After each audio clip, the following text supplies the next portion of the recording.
Alright, so today is gonna be a long tutorial, both for you to watch and both for me to make. So let's get this out of the way. It's been a long time coming, but we're gonna be introducing some concepts today. I'm gonna show you all how to make a basic boss slash enemy.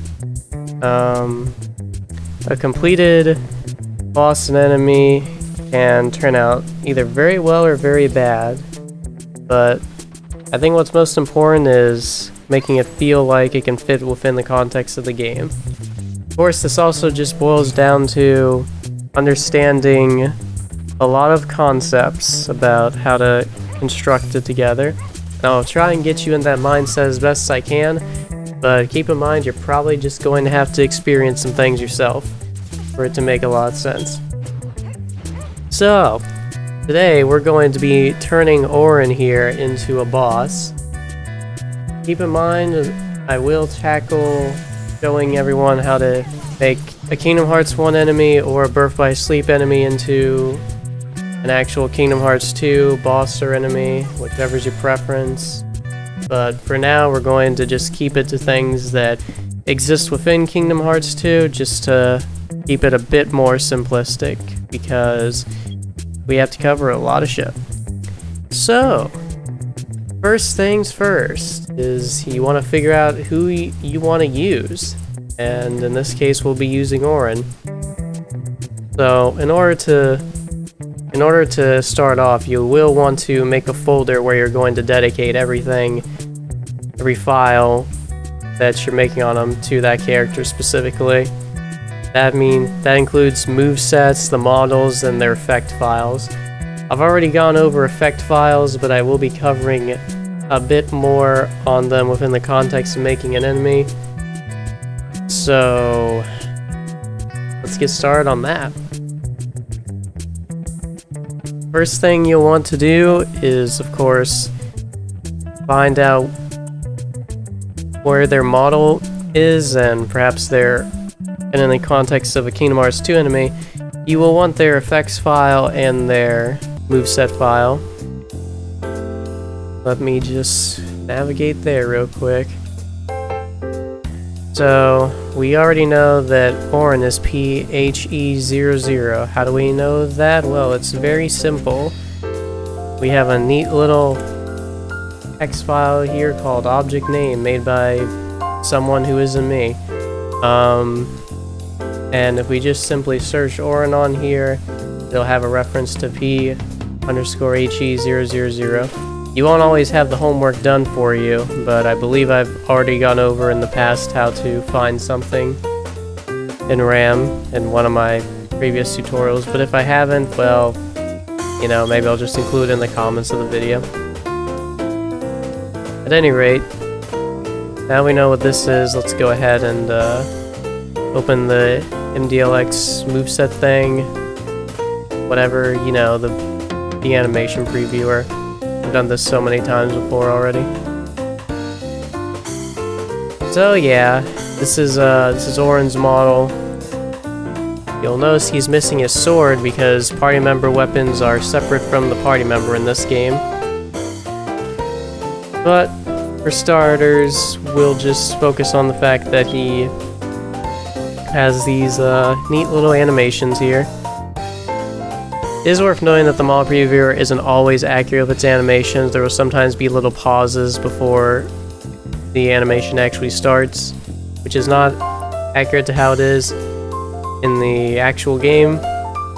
There are even some rare cases like this one where the animation will start much later than it actually is supposed to. This is supposed to be a basic attack where he swings the sword down, but for some reason it starts after he's already swung the sword down. But don't worry, because getting these files will have them in their proper state and not this broken one. This is just a previewer error. Anyways, you want to go ahead and open the moveset customizer tool for this. You know, if my computer will ever open it, we'll get there eventually, don't you worry. Oh, would you look at that, we can continue the tutorial now. Great. So, I've already done this before, but remember that folder I told you about? This is where you would start copying the A.FM, the MDLX, and the moveset into there. So, yeah, do that. This would then also be the part where you would drag the moveset into the moveset tool. And if you've watched a previous tutorial on this, you'll kind of know how this works. But essentially, these little things here, like A300, A301 in these slots, they correspond to the things that are shown to you in the previewer. So if you'd want to grab this animation for later use, aka on your enemy or boss, you would right-click it, you would extract pointed file, you would locate your folder that you've dedicated to this, then you would just extract like that. Bada bing, bada boom. It's as easy as that. Isn't that cool? Isn't that just so cool? Alright. So you'll just do this process for all the animations that you want, and when you've done that, then we can move on. Also, one thing to note, for long animations, or I mean this applies to any animations, but I'm trying to get you into the mindset. For animations that look like they might take too long, or you want them at a certain point, or you even want to split them up and duplicate them, bear in mind that you need to look at all these animations with this thought in mind, which is you can start an animation at pretty much any frame in it, you can slow down an animation, you can speed it up, and you can even end it at a certain frame. So keep that in mind when you're looking at these and trying to be creative about them. So, with that in mind, you'll want an idle animation, and for walk or runs, you'll either want those, or you will want some kind of teleport. And I will go over how to make a teleport in the future, as it's probably going to happen with this character, because, I mean, I'm making a boss here. Anyways, you don't always need a jump. It kind of depends on the AI that you're going to give it, and I will explain that later as well. You'll want either a falling animation or some attack that they do when they're falling, and you'll want a landing animation or an attack that they'll do when they land. Beyond that, you will just want the flinch animations as well, both for weak hits and critical knockback hits as such. So yeah, just bear that in mind. Anyways, once you've extracted all of those, then you can continue listening to me ramble about how, in the context of Kingdom Hearts 2, there's two other ways to get additional animations.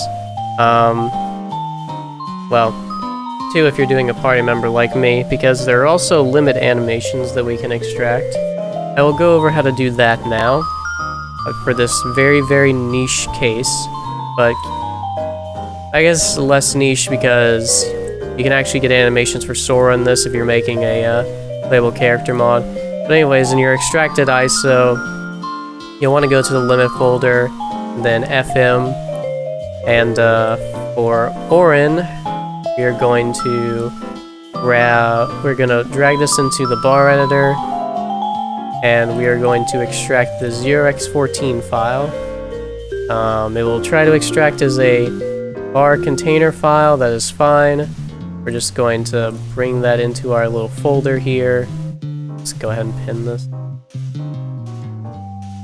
Or not, screw me, I guess. Come on. There we go. Alright. So extract that, and then we're gonna go into... where is it? Let's double check something here. Yeah, okay. Cool. So, you'll want to rename this like, I don't know, Auron limit.bar. And then we're going to duplicate our, we're going to duplicate the model that we have, which in this case is, you know, for me it's Auron with weapon, for you it's going to be PHE000. We're going to rename that to Auron limit.mdlx. And we'll change this from a bar file to an MSET file. Now, if we bring this into the model previewer here, you'll notice, oh my god, there's no animations there. What's going on? Are you lying to me? Are you lying to me, Mr. Tutor Man? And no, I'm not. You'll want to drag the limit.mset in, and if you scroll all the way down, you'll start seeing these different colored things. Ooh, spooky. What are these? Well, these are actually what we refer to as sub-MSET files. In other words, they are movesets within movesets. Yeah, get your fucking darkness within darkness jokes out of your head. Now, same as before, you're gonna extract these. You'll name them, you don't have to name them, you can just extract them. As you can see, I have already done this whole extracting thing, so, you know, don't worry about it on my end. Just do it on your end if this is how you're gonna do it. Sometimes you'll get things that are named the exact same thing. In that case, I just usually add a dash and then call it 2 if it's 2, 3 if it's 3. You know how it is, the second or the third one. So, once you do that, now, what we'll do is, like I said before, we're going to, I'll just delete this for a moment to show. So let's say you extract your A910, we'll rename our MDLX that we duplicated to A910. I'll just go ahead and get rid of this limit moveset. And now, if we drag that in, we'll see, now there are some animations here. But oh my god, why is he complaining? This is stupid. I thought we were making progress. 0010 refers to Sora. 0011 refers to Sora's Keyblade in the right hand. And in rare cases, there will be a 0012, which refers to Sora's Keyblade in the left hand. And then, for whoever else is a part of this moveset, because these are usually how reaction commands are formatted, there will be a certain number to identify the other party member. In this case, Auron is 0050, because, you know, it's not complaining to me now. And 0051 would be his weapon normally, but we're not previewing his weapon, we're previewing his model. Speaking on that, you may notice, in fact, that now he suddenly has a weapon. It's because in the context of party members, due to the weapon being separate from them, you often have to take their model and just super glue the weapon to them in like a,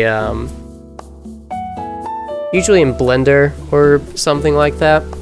Tom K1004 tells you how to rig custom models with a tutorial way better than me, way better than I ever could, because I don't do that shit.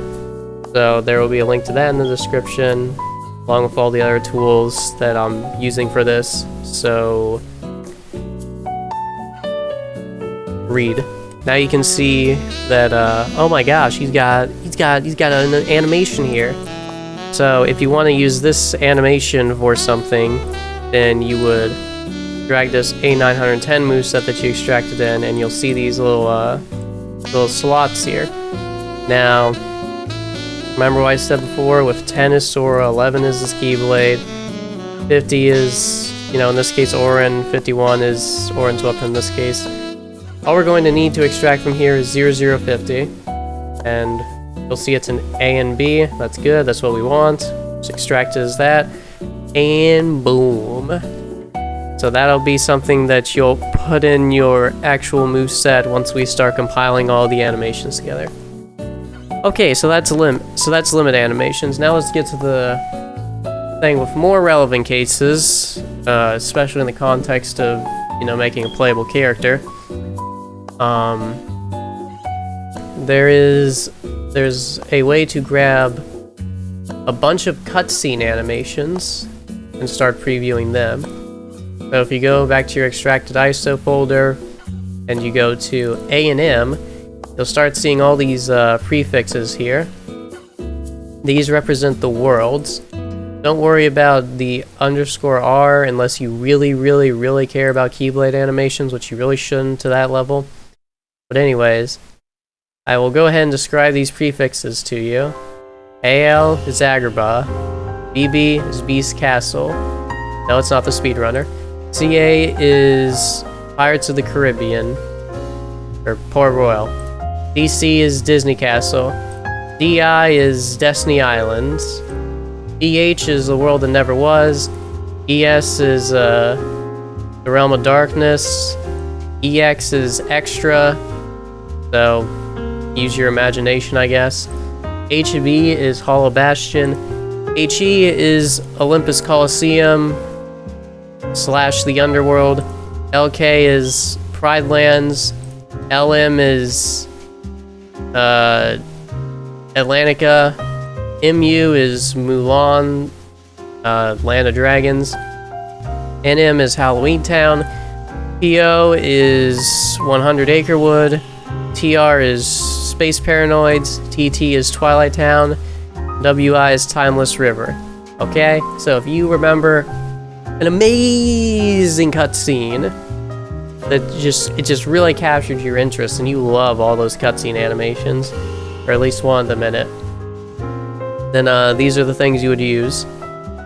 So if we'll open the Olympus Coliseum one, you'll start seeing all these other prefixes here. These represent the animations that can be given to the objects in this game that will exist in the cutscene. For all your playable character mods, what you need to know is, once again, PX100 will represent Sora. But for our little tutorial here, we're going to go to PHE000, which is, of course, your boy Auron. Now, let me delete this for a moment.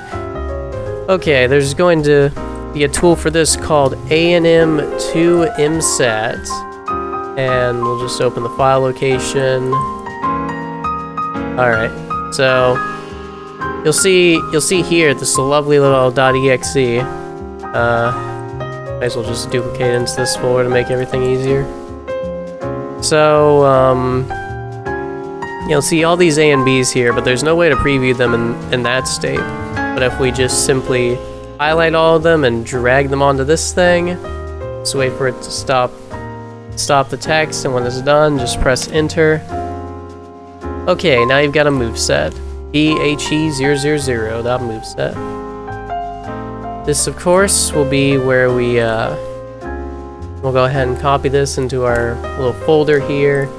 Just delete that. Then we'll want to label this as Auron cutscene A and Bs or something that you can keep track of.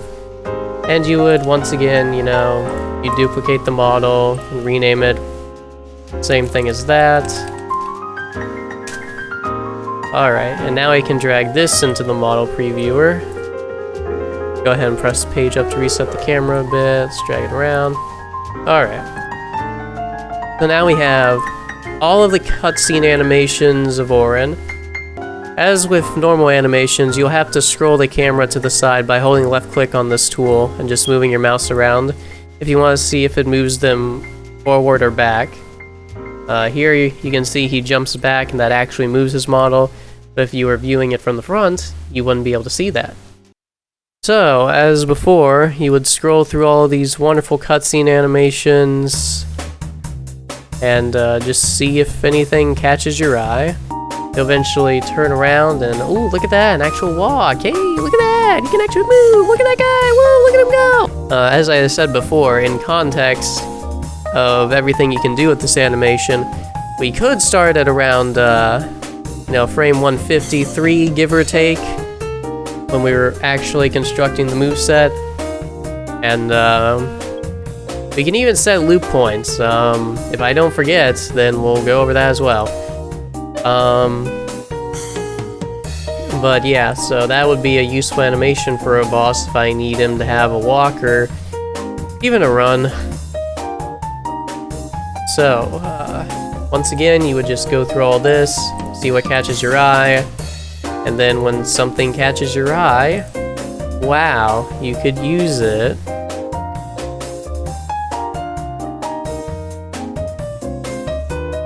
So anyways, now that you know that, and knowing is half the battle, just get all your stuff together on your end if you're following along like in real time, but if you're not, then, you know, all good. We'll go ahead and move on now to the actual construction part. So, another thing to consider before you even start doing anything is reaction commands.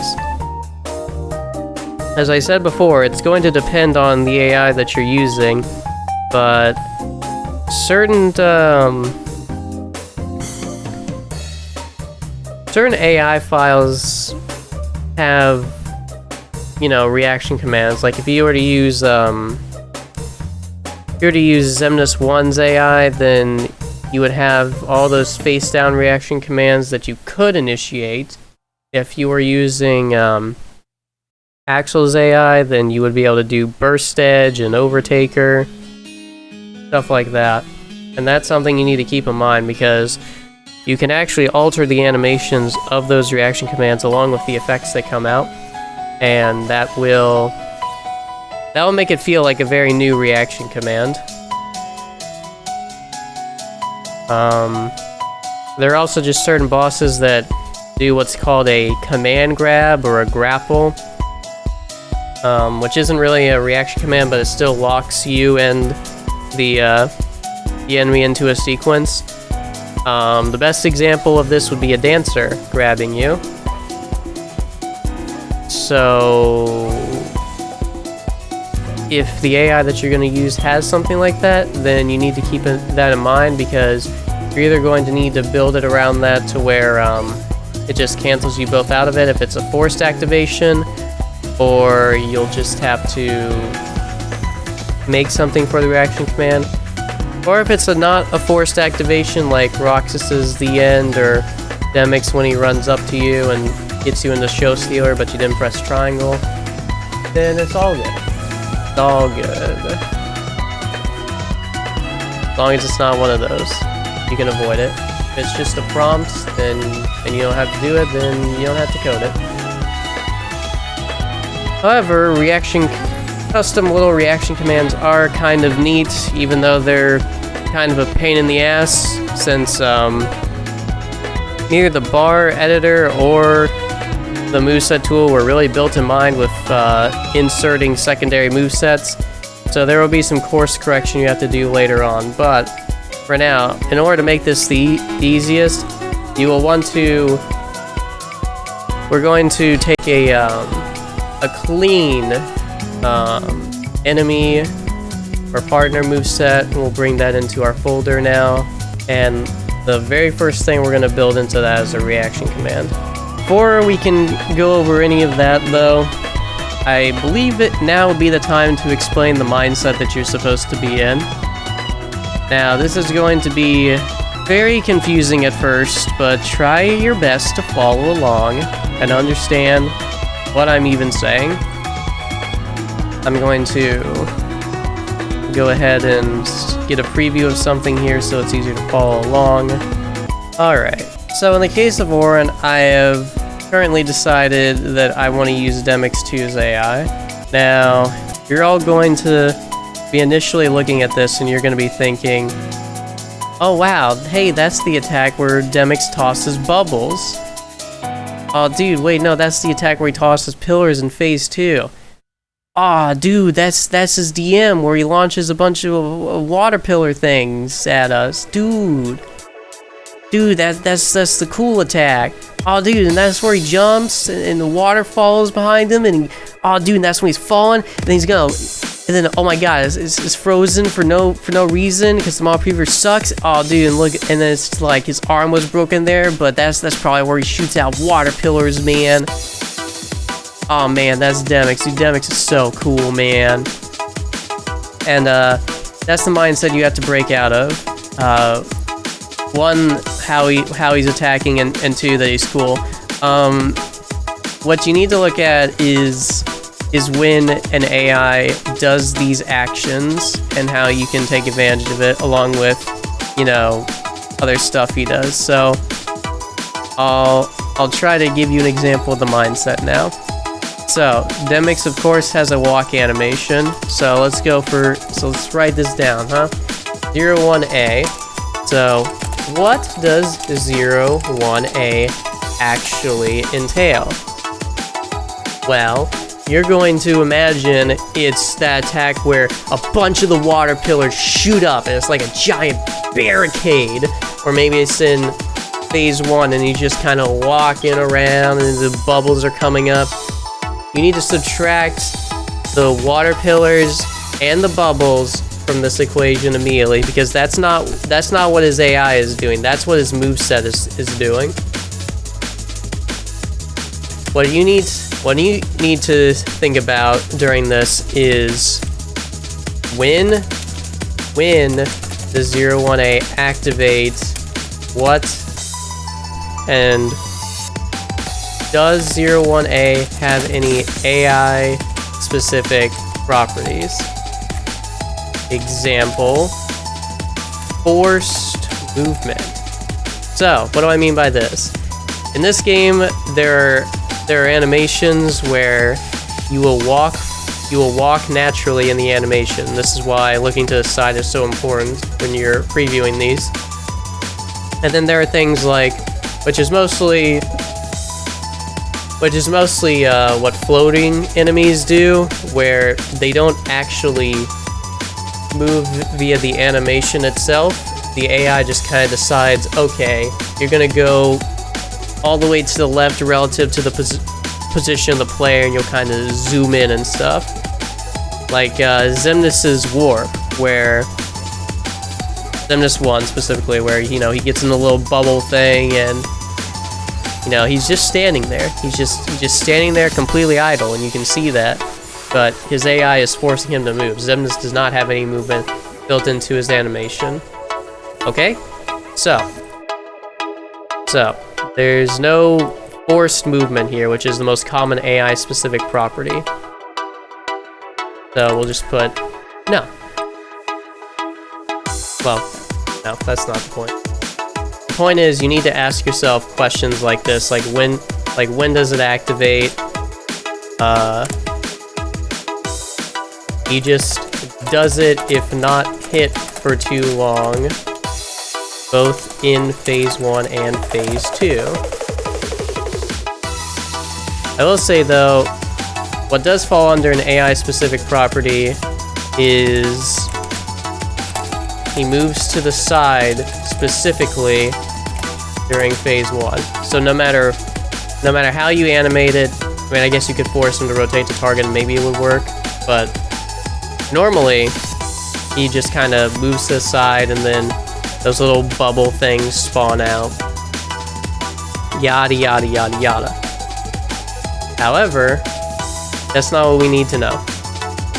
We just need to know, yep, he moves to the side sometimes during phase 1, and he'll activate it when he's not hit for a while. Okay? Let's do this again. Whoops, let me just preview him forward. Okay. So, 50A. You know, actually, no, let's do 51A. Okay, so, what does 51A actually entail? When does it activate? Does it have any AI specific properties?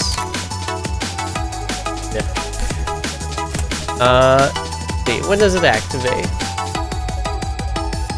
He will activate it as a forced revenge counter attack after the leap and landing. He will also activate it if you don't punish him during the 01A walk sometimes. this only occurs in phase 2. Alright. Now, does it have any AI-specific properties? No. He moves naturally during it, doesn't he? Yep, that is some pretty natural movement right there. Okay. So, no real AI-specific properties.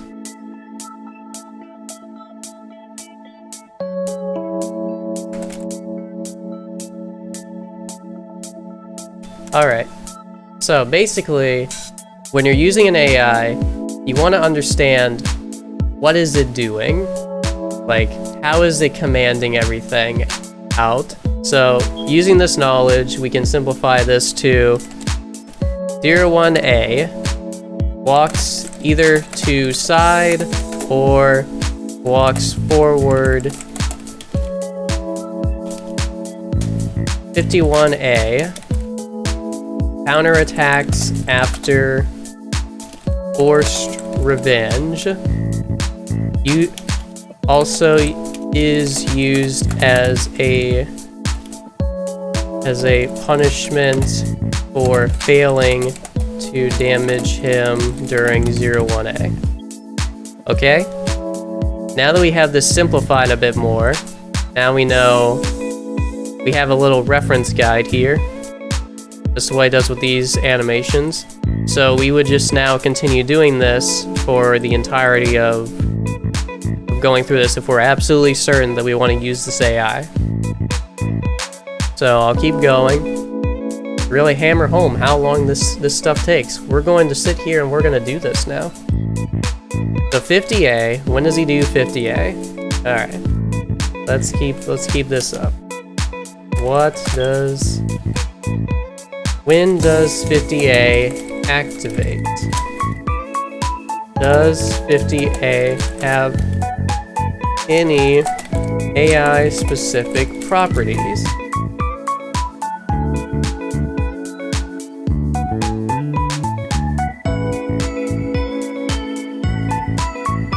Alright. So, let us figure this out. So when does 50A activate? Well, when the AI is idle and is approached at the wrong time.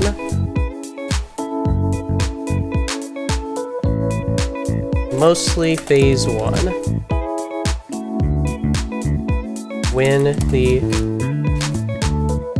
he will also activate it if you don't punish him during the 01A walk sometimes.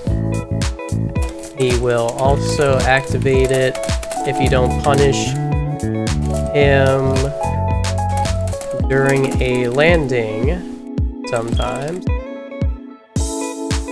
Does it have any AI-specific properties? No.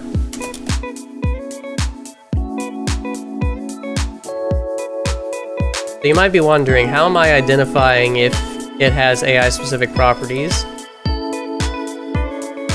So I'm going to go ahead and open up Xaddgx's moveset here. You know, if Windows will focus the goddamn... Okay. Alright, let's go over to 50A for a moment. Now, you all might be thinking that those bubbles he shoots out or those water pillars are actually some kind of AI effect, and technically it is, but that part is only called by an effect caster, and this is always going to be in group 2, and it's called special AI effect property. You always want to look for this if you're going to use an AI, because this is the difference between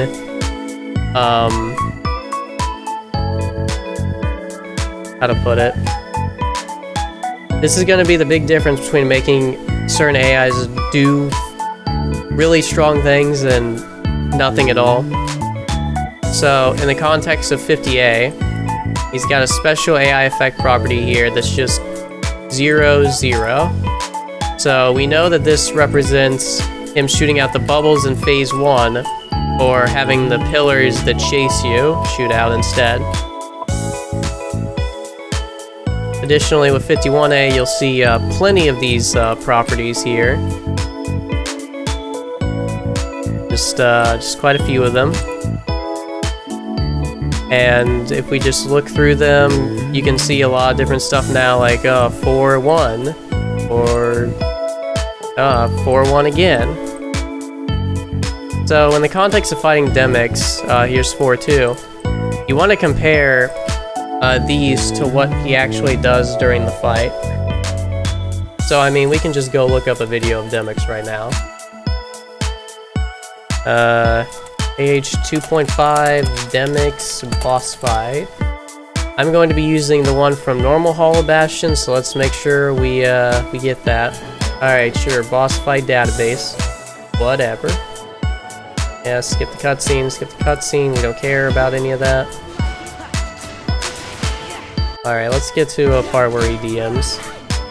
Unless this professional pro gamer skips it. Okay, no, he didn't. Is there a better camera angle we can get on this?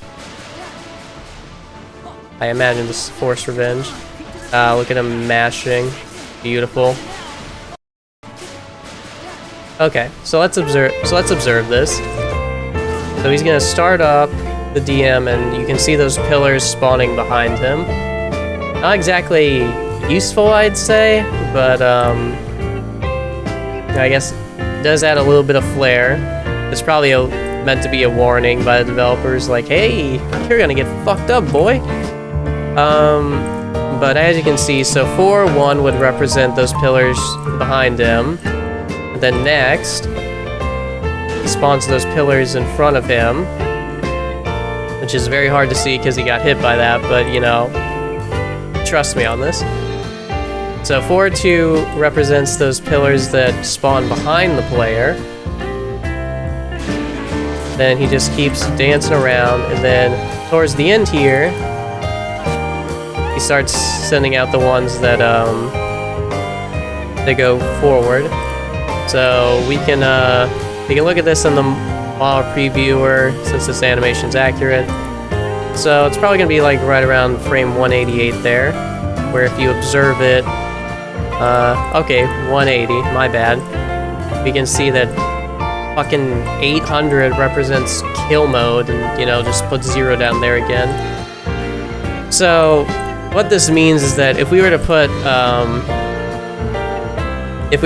like 180 on, say, 57 instead, like 57 were to be, you know, 800 and then 0, then Xaddgx's AI would be doing that instead. So it's more of a, so basically you can treat this whole thing as being handled by your moveset rather than the AI, even though it wouldn't work if you didn't have the AI file. So basically what I'm saying is, this is not an AI specific property, it's just a part of the AI being called by the moveset. So that's how we know that 51A doesn't actually have any AI specific properties. Okay? Okay. So we've noted down 50A, so let's simplify this now. 50A attacks when idle and approached, attacks as a punishment for failing to damage during 01A, or after a landing, or sometimes after a landing. We're getting there, we're getting there. Xaddgx is running out of attacks. He can't keep attacking forever. Alright, 52A is our little... 52A is kind of weird with this character because it functions as both a, why say it when I can write it. Does 52A have any AI specific property? Okay, so commonly activates when the AI is away from you and wants to get closer. Also activates as a forced revenge in the air, Okay, so we know he's going to counter with 52A. We know he's going to use it as like a little gap closer. And we know the Demix usually does this attack pretty often. And then that's going to lead into 53A, which is his, falling animation. Alright, let's also note down this also acts as a jump. Getting a little ahead of myself here. Doesn't have any AI specific properties. You must use a jump on this attack for the AI to not freeze. This applies to pretty much every AI. If they have a jump, then you need to make sure that you have a certain effect caster on it null. This just means jump. If you decided you didn't want them to jump, then what you would do is you would add a skip animation effect caster at the end of this instead, or like a no gravity one followed by like a landing, and maybe it would work. It kind of depends on the AI because they all pretty much assume that their jump is going to go off. So when it doesn't and they're not hit, it just kind of gets weird. Yeah, that's pretty much 52A. Ah, you know what? It actually does have an AI specific property on it. This one does not use a special effect property. Yeah, okay, so this one actually does have a AI specific property. It will also spawn a pillar hitbox on the boss right on top of them, and it will follow. Okay, so let's simplify this now. Common attack at a distance, forced revenge in air, jump, spawns hitbox on boss that follows. Then, 53A is just a fall. When does 53A activate? Any AI properties? No, just a fall. So we can just put that as falling animation. 54A. Little delay there. Okay, so that's when he lands. When does 54A activate any AI specific properties?